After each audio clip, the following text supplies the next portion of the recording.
guys, how's it going? I'm back with a Mr. Nightmare video for you guys tonight. Haven't done one in a little bit. 4 True Disturbing Police Horror Stories V3, so I guess volume 3, so part 3, I guess you would say. This was uploaded about a month ago, almost has 1 million views. The reason I decided to do this one was because it seemed the most appealing out of all videos that were uploaded since this video. And it seems like the first one is by RJ, the second one is by Blake Blizzard, Sammy Rawfield, and then Simmons is the last one. So the chapters are auto-generated there, okay. So actually see how long each story is already, so it's kind of like a little heads up how long each story is. So 0 to 414, 414 to 742, 742 to 1140, then 1140 to 1552. So this should be a good one. Again, police horror stories are definitely scary. We're going to start.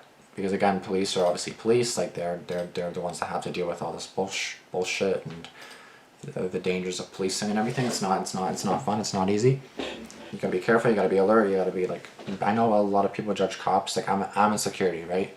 So I'm nowhere near a cop, but like, it's the same field, sort of, like, so to speak, like law field, investigations field, like the same, like report writing, same field essentially, right? So when I saw this video, I was like, yeah, I'm definitely gonna have to react to this one, so. Am I bleeding or something? What is that? No? Okay. Anyways, yeah, this wasn't suggested or anything. I just want to do a Mr. Nightmare video for once, and then, yeah.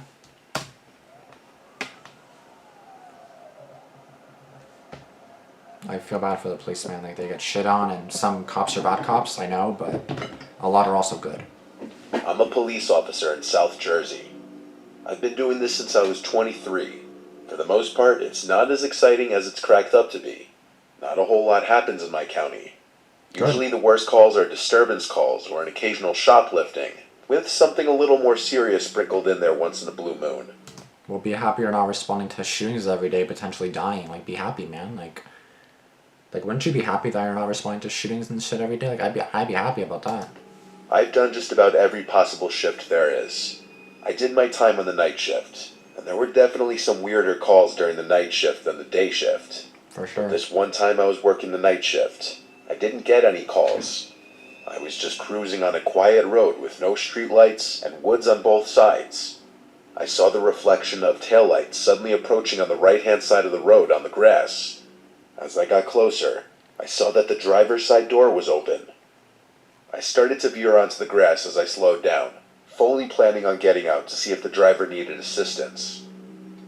I saw someone step out of the car, stand by the door for a second, then started to run into the woods. I radioed the codes for a suspicious person or vehicle, then got out of the car with my flashlight on and my hand on my holster just in case. In this situation, I had to expect the worst. Yeah. I got to the front door of the car and looked inside, half expecting to see someone else sitting there, but the car seemed empty. There was a seriously foul odor emanating from inside the car, though. Dead body in the trunk. How much you want to bet there's a dead body in the trunk? It smelled like a rotting animal. I called out to the woods, asking if anybody's there and needs assistance, and I stepped to the tree line, waving the flashlight around. I went back to the car to take a closer look inside the passenger side. There were multiple bloodied tissues and paper towels on the floor on the passenger side, as well as the rear seats. They were soaked in blood. The entire papers were dark red. At some point while looking inside the car, I heard footsteps inside the woods. I spun around with my flashlight and yelled, "Come out of the woods." I didn't see anyone. Someone was hiding in there, and that was confirmed when I heard a deep voice somewhere beyond the trees and shrubs. I had no idea what the voice said. I responded saying, "Show yourself, are you hurt?" I prepared to unholster my gun as I walked a little closer. For sure. I repeated myself, asking, "Are you hurt?" I know a lot of people are like, yeah, you're diving for your gun all the time, but like, bro, like in this case, like I'm grabbing my gun too, bitch. Like, that's sus. That's dangerous. No response. The voice I heard before didn't sound like a person in pain bleeding out. Additionally, why would they run into the woods upon seeing a police car? Right. Something was way off. Fact. I went back to the car and requested assistance. I noticed as I investigated the car further that it had no plates. And when I went back inside of the rear, I found something that made me almost puke from shock. There was something heavy wrapped in bloodied paper towel. I unwrapped it with my gloves on to find a severed hand. and it took me a hot second to realize what it was, because it was completely dark red soaked in blood. Now the situation went from a 5 to a 10. I radioed that there was a possible murder and needed backup. I now put my cruiser's lights on to help other officers more easily identify my location. When backup arrived, we did a thorough search of the woods, looking for possible blood trails. Nothing though. There were not even any blood trails leading from the car, which meant that the hand and blood on the tissues I found may not have been from the person who I saw run into the woods. Eventually the canine unit had to come and search for the person. Hours upon hours went into this search, well past dawn, turning up nothing. The vehicle was taken into custody. It had been reported stolen by a resident of a nearby town, who said he had no idea who could have stolen his car. Can you imagine just like simply patrolling, like literally just simply patrolling, like even as security? Like you're simply patrolling, you think nothing of it, someone just pulled over to the side, the car turns out to be stolen, there's a hand in there, like bro, how do you even like these are just things that you don't expect. That's why you always have your gun ready. Like it's kind of like, hey bro, I'm just gonna have my gun ready, you know what I mean? Like I'm just gonna have my hand here, make sure in case I gotta be like, you know what I mean? Because like you never know, people are crazy nowadays. Like you gotta protect yourself as a cop. Like the cop's protection basically comes first, just especially when responding to calls like that. That's why you gotta use your gun a lot and have your gun like readily available, right? Because like you just never know how crazy someone is or what they're gonna plan or what their intentions are. Like you gotta be careful. Fingerprints had been collected from the steering wheel, and DNA testing had been done on the hand. There was not a single match to anybody in the database. There's no way. To this day, there was never any progress in finding out who the driver of that car was, and whose severed hand that was. That's insane. Blake Blizzard. Sorry guys, it's currently like 2:45 a.m. right now, so probably not the best to listen to horror stories at this time, but... My partner and I are assigned to a unit in the sheriff's department that handles tethers, or ankle monitors. Okay. One night while looking for someone that absconded the program, we followed her last known location to a somewhat shady area of our county. Not many stops are routine, but this one was unsettling from the beginning. My partner walked to the front door, as I held the side of the house, keeping my focus on him and the side of the house. After knocking on the door, we could hear movement from inside. As the door opened, a middle-aged woman slowly peered out of the door and looked directly at me. There was no way she knew where I was standing. I was not in view of any window at the front or side of the house. What was strange was that most people would answer the person at the front door, not look at the side of the house first. After a moment, she let us in after we asked if she knew who Camille was, who we were searching for. She mumbled something to the effect that she was there. Things went from 0 to 100 immediately, as she dropped to her hands and knees and started scooting on the floor, yelling for Camille. This lady had some obvious mental issues, and we figured this Camille was a caretaker of some kind. We both knew the situation was off, but started searching the house. The entire time this woman was yelling for Camille, never once getting back to her feet, just kind of following us on the ground. The time must have been around 8 p.m. and it was dark outside. The inside of the home had one light on. There were no TVs or any electronics of any kind. The house had a strange feeling to it. The layout of this older-style home had about 4 bedrooms and 2 floors. Every time I left a room, I swear I was in a part of the house I had not just been in. I would enter a hallway and seemingly be in another part of the house, like I entered a dimensional gap or something. The woman would sometimes be right behind me without making a sound. I was starting to question how all of this was possible. At one point, we both entered the upstairs, which looked to be a regular upstairs with bedrooms, or maybe a bathroom at the top of the stairs. As we tried to open the door, initially it would not budge. It appeared that it had been sealed somehow, like it had been painted over, and paint had dried in the seams of the door. After putting in a little extra effort, the door opened, revealing an attic, not bedrooms. If you remember Paranormal Activity, when the guy finds a picture of his wife and child in the insulation, that's what it looked like. There was nothing but storage space, insulation, and an older-style light bulb with a string hanging from it. The lady was just sitting at the bottom of the stairs watching us, occasionally yelling for Camille. After what seemed like an hour of searching this house over and over again, going into rooms I swear I had just left, we called it and cleared the property.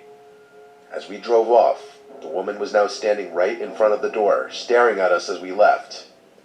According to when we called dispatch and when we cleared, we were only there for 20 minutes. It felt like we were there for well over an hour or two.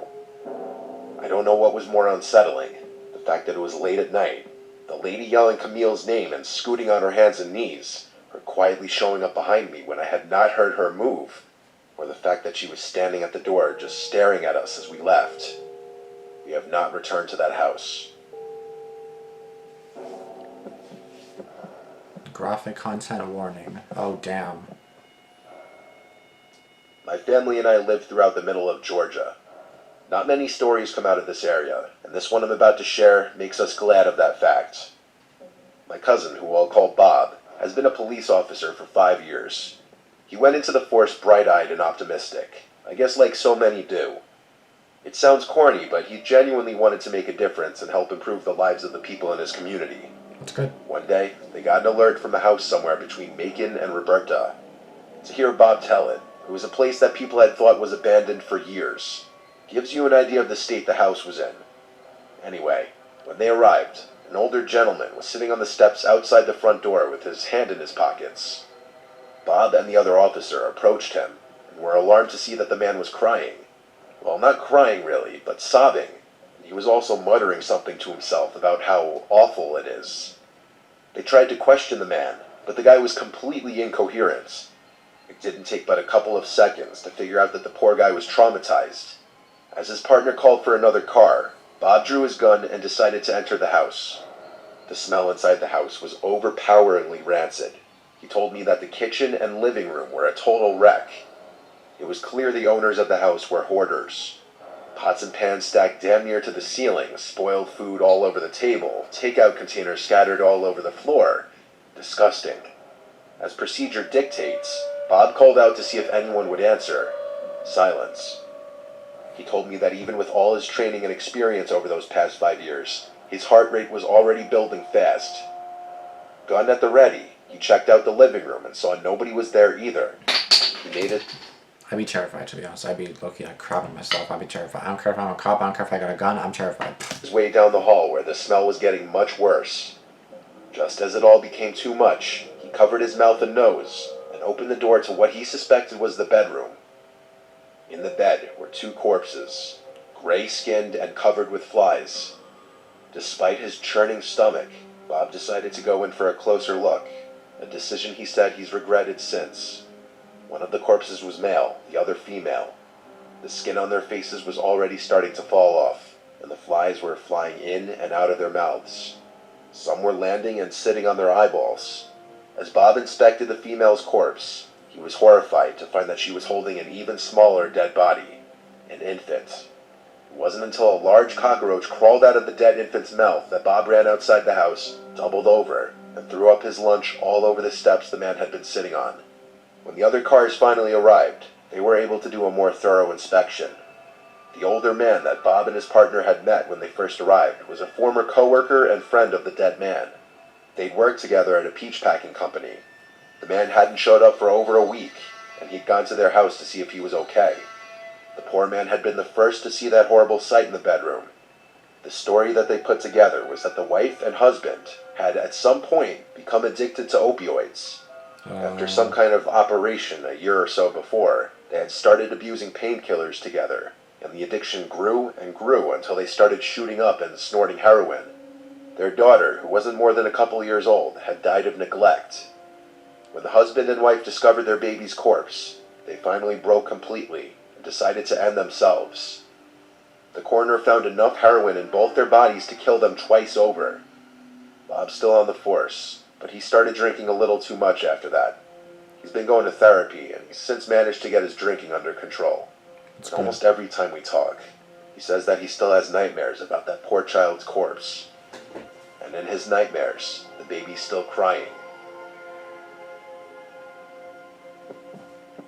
Like, see what I mean? Like, as a cop, you have to deal with a lot. Like, there's a lot of stuff you can come across, and a lot of it you don't expect.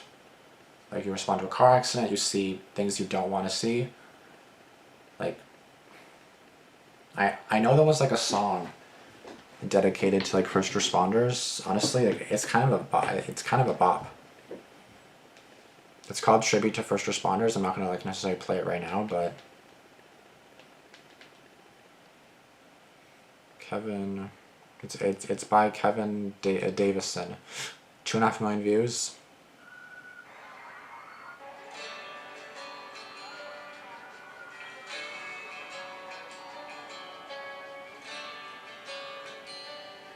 It was a dark and stormy night. No race speed, don't lose no lives. Just another day, the first responders' eyes.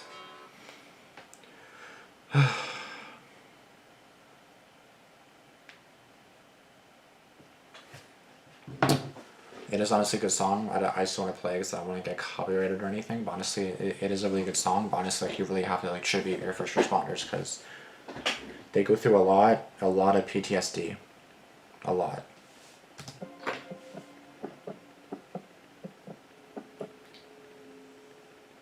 I once responded to a call of a possible breaking and entering. A young woman living alone called in fear, saying that she came home to find a broken window downstairs, but nothing seemed to be stolen and she couldn't find anyone inside.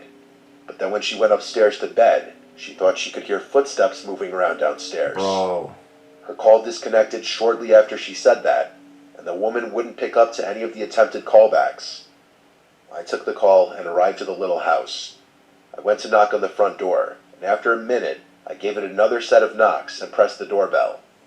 After another minute, I tried one more time, this time banging really loudly and ringing the bell again.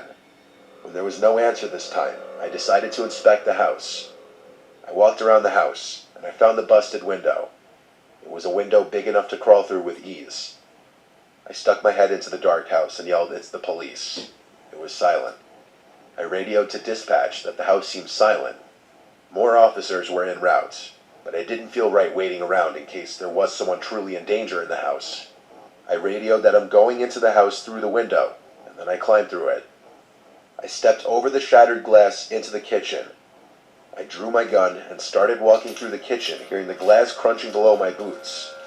I shouted into the house to make my presence as a police officer known to anyone who was inside.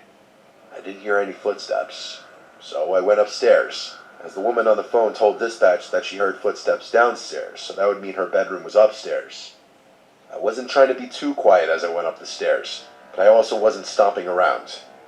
I didn't know what to expect, if someone with a weapon was in the house, or if the woman was just alone in bed. I said, "Ma'am, it's a police officer. Are you here?" And I heard back a soft female voice from upstairs saying, "Yes." I followed the voice to one of the bedrooms, where I saw a woman sitting up in her bed under the covers.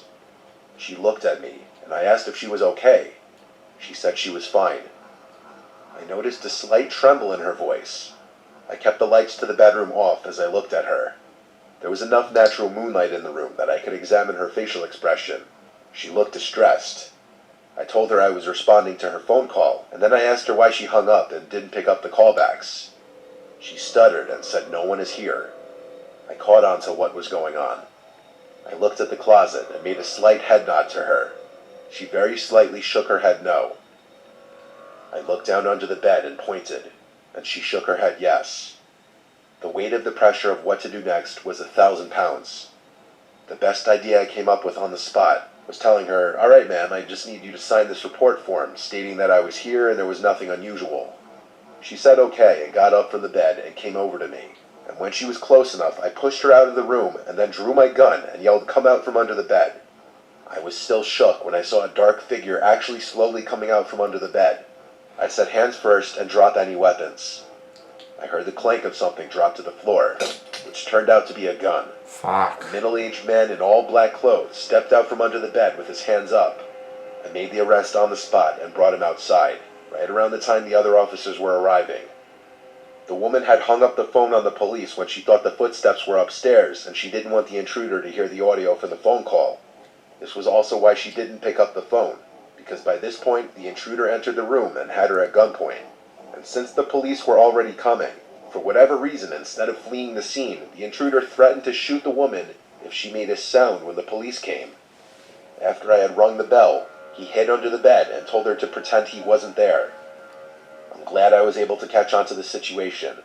It could have gone a number of ways if I hadn't. Bro, that's honestly terrifying. Like, Because then, like, you know the police are coming. Like, she was obviously trying to, like, make it seem a bit obvious that, like, you know, oh yeah, he's not here. It's like,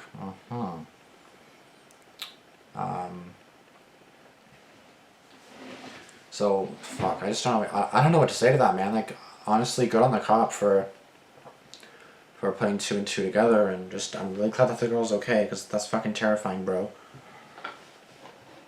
Holy fuck, I just can't believe these horror stories, man. Like, I just got major props to the officer in the last story, like they saved Owen's life with some keen senses and some quick thinking. Exactly, major props. Story 3 is an absolute traumatizing, to say the least. I would have resigned if I was a cop seeing that horrific scene. My god, that poor child. That third story is more sad than horrifying. I totally don't expect that. That was by far the darkest story I've ever heard from Mr. Nightmare. Even though there were darker stuff like this before, or like the decapitated heads, this should be an important lesson to all drug addicts. My big cousin said the worst part of being a policeman was giving the bad news to victims' relatives. It's made worse by the fact you have to treat them with suspicion instead of feeling sorry for them. Am I the only one who feels very hard whenever Mr. Nightmare uploads? Best narrators? Honestly, yeah, Mr. Nightmare is one of the best narrators. You know when someone says it smells like a rotting animal in one of these stories, I know it's never good. Facts. The last story was very nail-biting but also very heartwarming. I'm glad the cop was able to pick up on the situation and save that girl's life. I bet he also feels really good about it too. Honestly, I would. I'd be like, thank God I saved this person's life. Fuck, I don't even know what to say. Sorry guys, I'm really tired at the same time, but like I was trying to give you a good reaction. But fuck, like just that third story, man, and just the last one, fuck, that was actually crazy. Like, bro, I just can't. Like, some people are sick, some people are just disgusting, some people are just terrifying, some people just don't know what their intentions are, and sometimes, like, fuck, I just don't know what to say. I'm really glad that they're okay, like the last story as well, and the girl was okay and everything, but like, fuck, like, imagine how many times cops are not able to piece together, because I'm like, what if the cop leaves? Like, what if he was already holding her at gunpoint, which is terrifying to even think. I don't know if I would have caught on to that. I'm slow, plus it's 3 AM and I'm tired right now, so...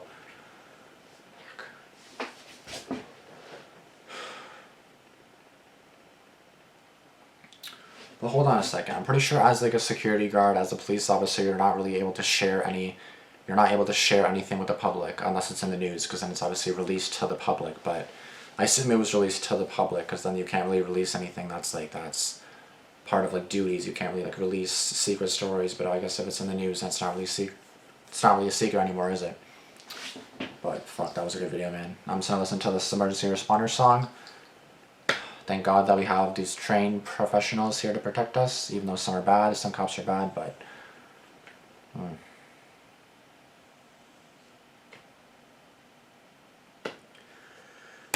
be sure to subscribe to myself and Mr. Nightmare. Be sure to comment down below what your thoughts are on the story, and if you have any scary stories yourself, I definitely have my fair share of scary stories to share with you guys, or at least one. Scary, no. Odd, yes, for sure, and it was just kind of sus, so it's kind of weird to explain. Yeah, thank you guys so much for watching. I'll see you guys in the next video. Be sure to subscribe to Damian, fuck. I mean, subscribe to him too, but subscribe to myself, Mr. Nightmare, and I'll see you guys in the next video. Thanks for tuning in to Damian Reacts, and I'll see you guys later. Deuces. Peace.